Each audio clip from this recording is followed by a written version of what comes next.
Olá pessoal, então estamos nós aqui para a nossa aula de número 3.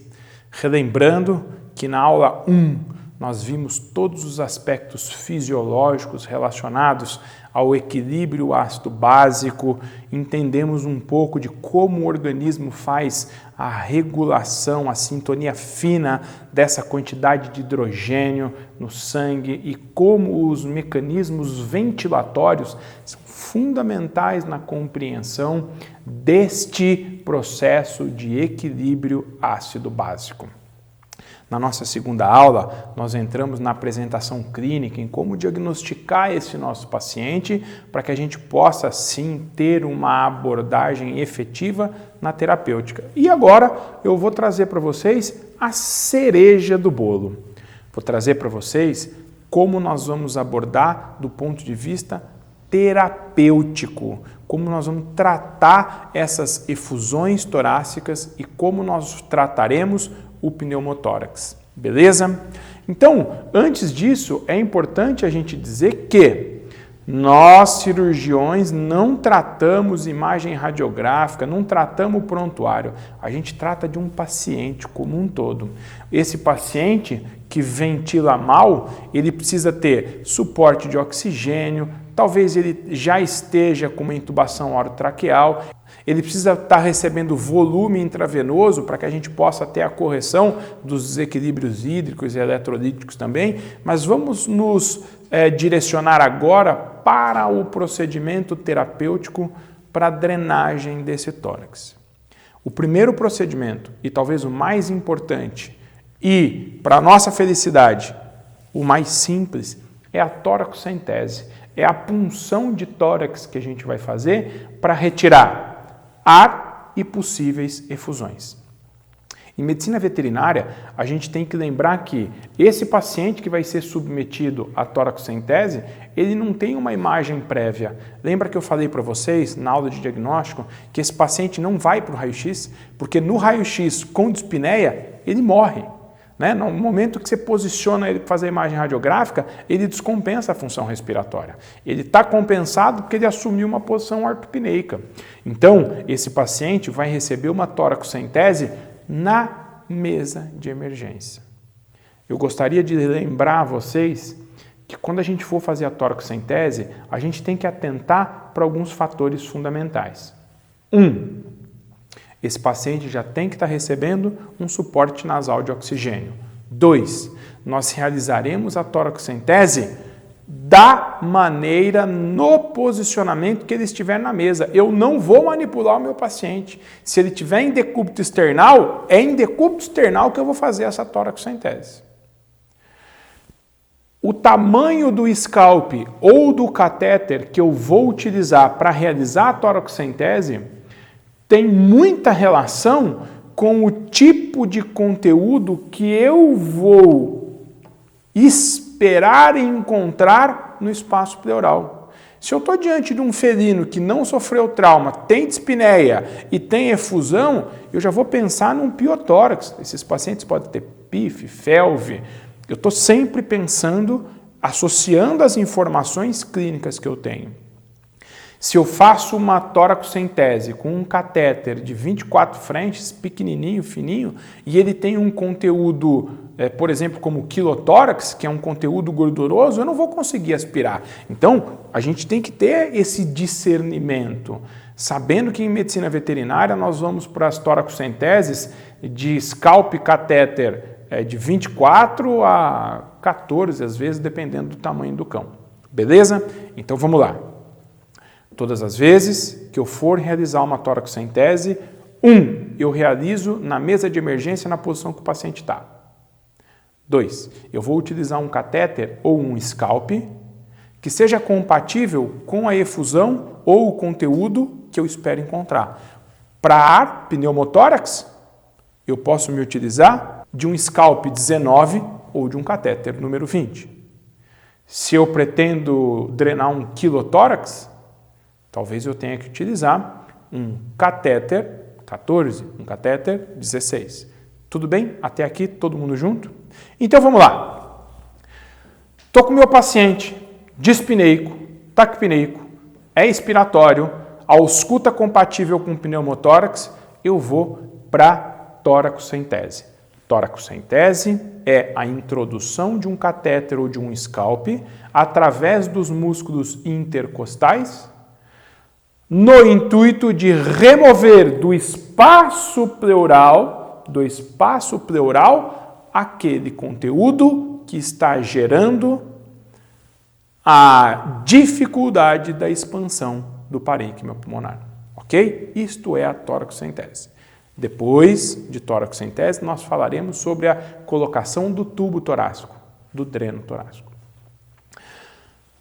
Chicão, é necessário eu anestesiar o meu paciente para a realização da toracocentese? Não. O paciente dispneico, ele estará receptivo a uma punção torácica sem anestesia. E mais, os anestésicos gerais, sejam eles inalatórios ou total intravenosos, estão contraindicados no paciente que tem dispneia. O que quer dizer isso, Chicão? Que se você fizer, meu filho, vai matar o paciente. Não pode anestesiar o paciente. O paciente vai fazer, no máximo, nos casos de tubo, uma anestesia local, no máximo.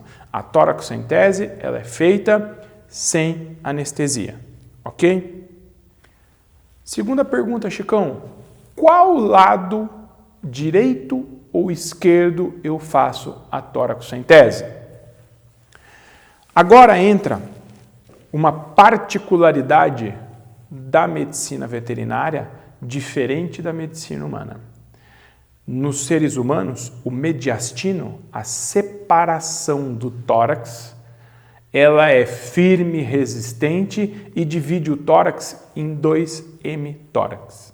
O hemitórax esquerdo e o hemitórax direito. Com o coração, esôfago, artéria aorta, veia cava no seu mediastino. Então, um paciente humano que tem um pneumotórax de um lado só terá comprometimento do lado contralateral se esse pneumotórax crescer ao ponto de ser um pneumotórax hipertensivo, comprimindo as vísceras no hemitórax contralateral.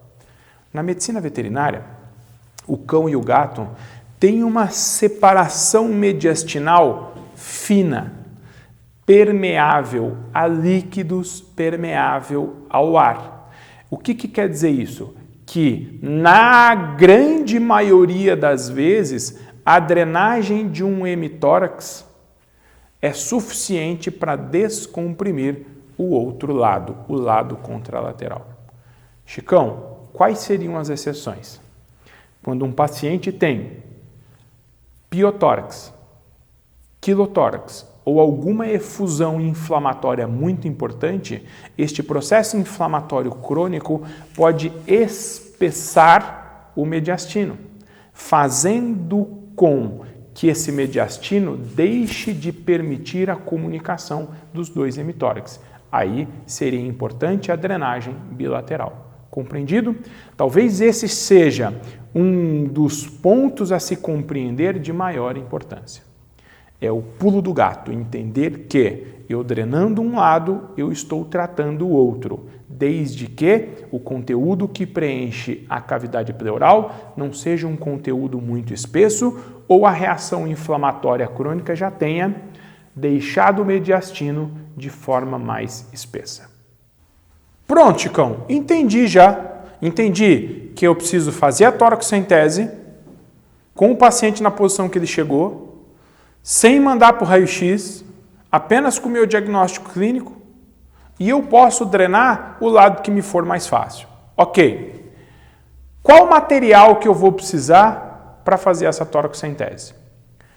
A toracocentese estará na nossa quarta aula, que é a demonstração prática desses procedimentos.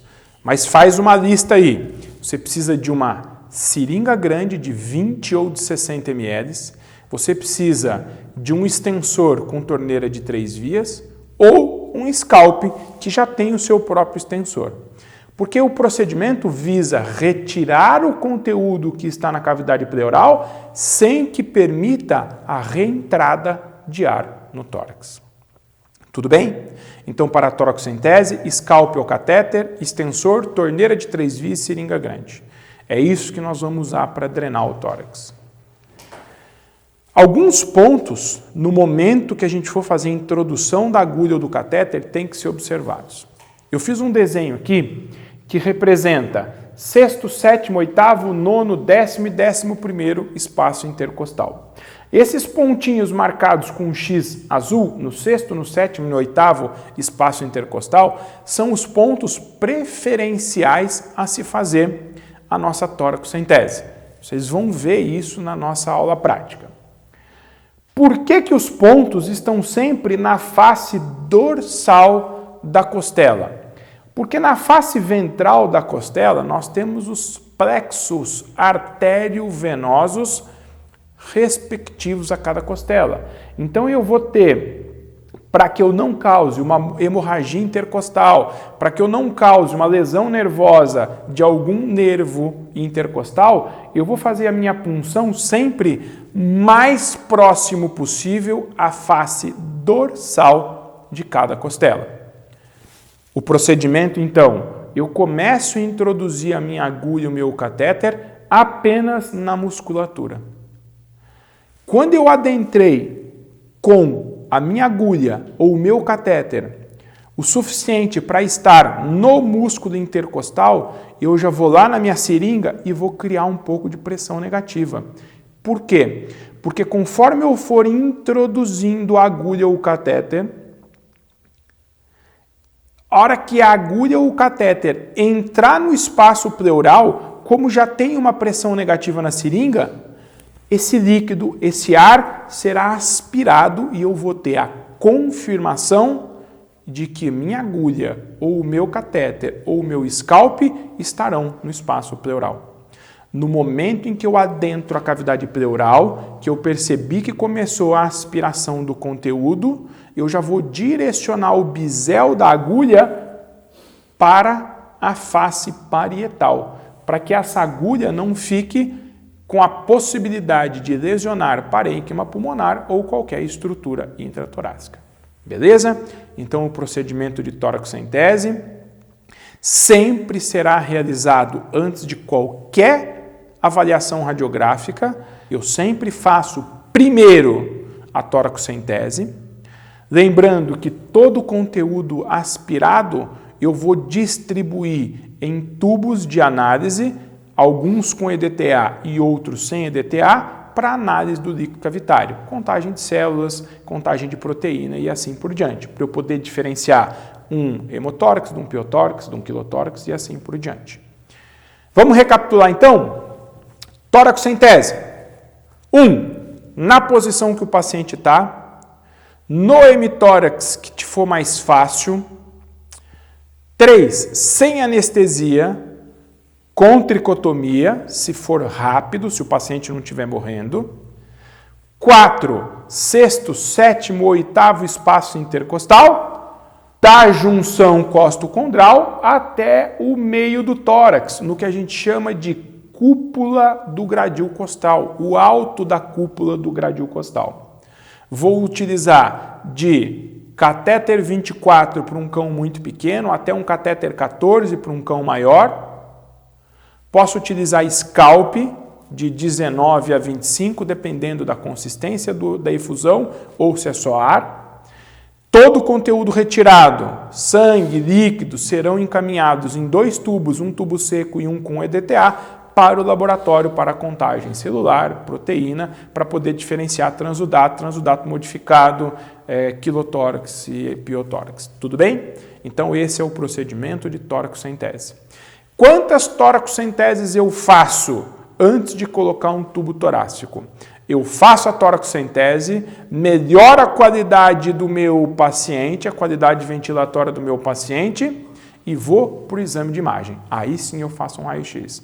Com o raio-x na mão, principalmente em posição vento dorsal, eu vou fazer opção por continuar os procedimentos de toracocentese ou a instalação de um tubo torácico. Se eu tenho um pneumotórax controlado, se eu não tenho uma efusão torácica muito importante, eu tenho só aquele pneumotórax inicial, eu vou garantir que esse paciente fique em condições de ventilar normalmente, só realizando toracocentese.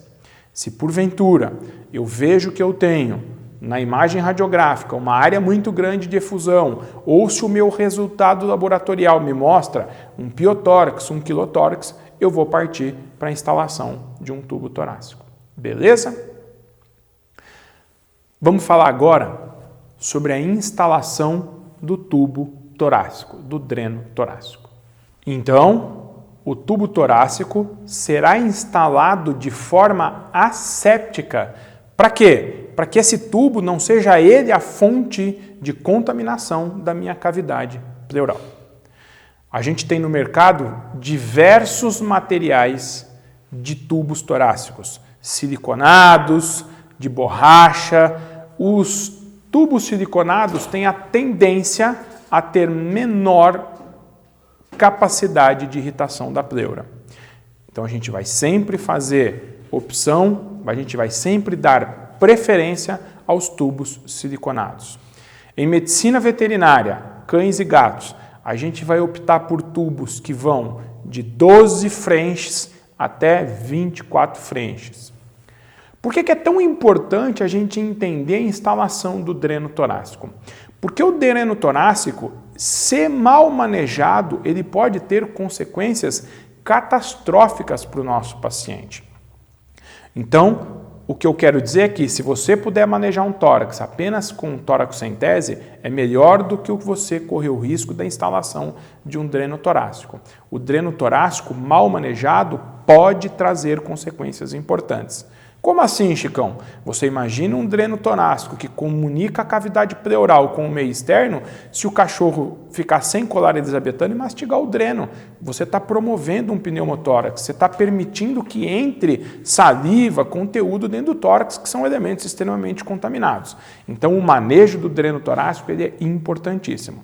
Mas, se guardados os devidos cuidados, com colar elisabetano, manejo do dreno e instalação asséptica, é uma ferramenta importantíssima no manejo da cavidade pleural. Como é que nós vamos fazer a instalação desse dreno, então? Esse dreno será instalado começando a sua perfuração na pele no 10º ou no 11º espaço intercostal. E eu quero que vocês se recordem que eu não quero que a entrada do dreno na pele coincida com a entrada do tórax do dreno. Então, nós vamos, antes de qualquer coisa, fazer um caminho, um túnel do dreno pelo subcutâneo, como demonstrado na aula prática. E depois do dreno ter percorrido esse túnel, aí sim a gente faz a introdução no tórax, que pode ser a partir do 19º, 8º até o 7º espaço intercostal. É importante que esse dreno, olhem nessa imagem aqui, ele entre e caminhe ventralmente próximo ao externo o mais cranial possível. Para quê? Para que você possa fazer a drenagem, a retirada de todo o conteúdo que está se acumulando no tórax. Tudo bem? Então eu adentrei a pele, caminho ventralmente ou ventrodorsalmente, tanto faz, e depois de eu caminhar subcutaneamente, dorsalmente ou ventralmente, eu adentro o músculo intercostal e vou deixar o dreno disposto de forma mais naturalmente possível, próximo ao externo, para que ele seja efetivo na retirada das coleções líquidas do pneumotórax e assim por diante. O dreno, a extremidade externa tem que ficar o tempo inteiro ocluída. E aí nós temos vários sistemas externos de drenagem contínua, de drenagem momentânea, Portovac, sistema de coluna de água. Aí tem vários sistemas, você pode utilizar o que te for mais agradável e acessível. Hoje um dreno de drenagem contínua Portovac custa muito barato em qualquer loja de material cirúrgico. Ele funciona como uma sanfona, você estabelece uma pressão negativa para que não volte ar para dentro do tórax e ele vai fazendo a sucção contínua conforme o líquido vai se acumulando e ele mesmo coleta esse líquido. Todo líquido retirado vai para análise, passa por cultura, pelo menos uma amostra diária, você manda para análise do líquido, cultura e antibiograma e mede o volume. Chicão, a pergunta que não quer calar. Quando eu tiro o dreno? A gente tem que lembrar que o dreno é um corpo estranho. Em contato com a pleura, estimula as células mesoteliais a produzir líquido. Qual o volume de líquido normal será produzido ante a presença de um dreno? 2 a 2,2 ml por quilo a cada 24 horas. Está aparecendo aqui embaixo para vocês aqui, ó.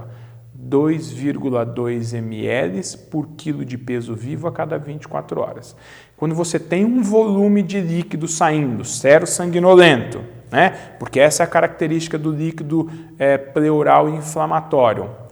Nessa proporção de 2,2 ml por quilo em 24 horas, você tem que pensar em retirar o seu dreno. Por quê? Porque aquele líquido que está lá dentro é resultado da presença do seu dreno. No momento em que você tira esse dreno, você vai seccionar a ponta do dreno e vai encaminhar de forma asséptica para cultura e antibiograma. Para quê? Para saber se nesse período que o dreno ficou dentro do tórax, você não tem o crescimento bacteriano de nenhuma bactéria importante. Regra fundamental, tirou o dreno, encaminha o dreno para cultura e antibiograma. Beleza? Como é que funciona a reparação da pleura, a cicatrização da pleura? A pleura, ela possui características mesoteliais. Ela se repara de forma rápida, mas existe a possibilidade da formação de algumas áreas de pleurodese. A pleurodese, que é a aderência das pleuras viscerais e parietais, ela é muito mais importante na espécie humana, porque se a gente for lembrar, os cães e os gatos têm separações lobulares nos pulmões, o que facilita a vida do cão quando dá perda de uma área de flexibilidade pleural. Pleura visceral aderida em pleura parietal dificultará a expansão desse pulmão. Beleza? Pessoal, eu queria encerrar esse nosso módulo, esse nosso estudo sobre tórax do cão e gato, deixando um profundo agradecimento a você que se dispôs, né, a assistir essas aulas e que dará um passo no caminho de se aperfeiçoar, de se melhorar profissionalmente. Nós, como médicos veterinários, hoje sofremos uma grande pressão da sociedade por um serviço de excelência e temos obrigatoriamente que estar envolvidos num processo de educação continuada. Eu sou super acessível a vocês, deixem as mensagens aqui na nossa página, mandem e-mail, tirem dúvidas e eu vou estar sempre à disposição de vocês. Um super abraço do Chicão aí.